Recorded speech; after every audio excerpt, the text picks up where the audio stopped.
a new series that is all about whodunit mixed with drama and mystery. I am already intrigued. In today's video, I will be giving you my breakdown and theories of episode 1 and 2 called A Murder at the End of the World. A Murder at the End of the World is written and directed by Britt Marlin and Zyle. I believe it's Batgirl, if I'm pronouncing that correctly. They both collaborated with another TV series called OA.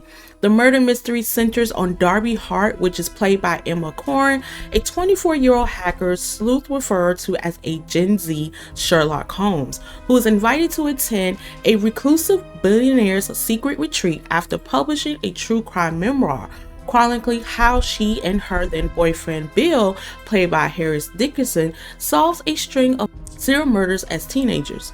The summit, held at a remote and futuristic Iceland hotel, is hosted by tech mogul Andy Ronson, that plays by Clive Owen, and his wife Lee Anderson, a famed hacker who has disappeared from the public eye in recent years. So the head of security spotted Darby when she was doing a book reading, and she dedicated that book to Lee Anderson because she was a fan. I felt like it's more to that reason of how she was picked.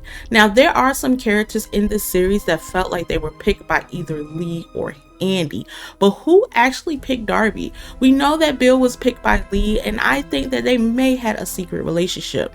Now, Darby can be easily be picked by Lee because she dedicated that book to her, and maybe she can help Lee of what's going on. And if you notice earlier in the episode, you see that she was picking some of the broken pieces of the floor, and Lee looked so stressed. Now, this is just a theory. Now, at the end of the episode, we know that Bill was the first one that was murdered. I thought that episode 1 was a little slow, and it always like that when you watch a series. Okay, so now let's move on to episode 2. In the beginning episode, Darby is still in shocking regarding what happened to Billy at the breakfast table. Andy tells the group that Billy died from an overdose, which was a lie. Instead of telling the visitors to pack their things up and end the trip, he said that he worked so hard on a project and feels that he is going to stay and the rest of the people should stay as well.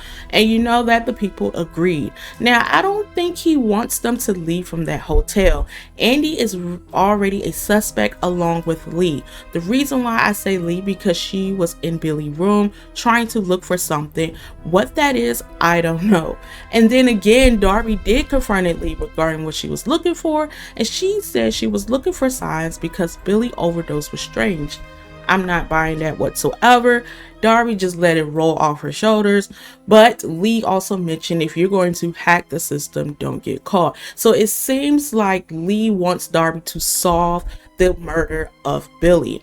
So when Darby finally hacked the doorbell camera to Billy's room, she sees Zimba listening at the door and got spooked. Did she hear something? Then it was the person with the white mask that came to the door. So my question to you guys is, who was the person in the white mask? I believe that everyone is a suspect, but here is the top 2. I enjoy episode 2. I love the flashbacks of Darby and Billy. It gives some insight and detail on how they met. If I could choose between which one was better, I think episode 2 was a little bit better because it was more of a little bit fast paced. And I like how Darby get very directed with the question instead of beating around the bush to see what's going on. So let me know what's your thoughts on both of these episodes. Thank you so much for watching my channel. Make sure you like and subscribe, and until then, see you later.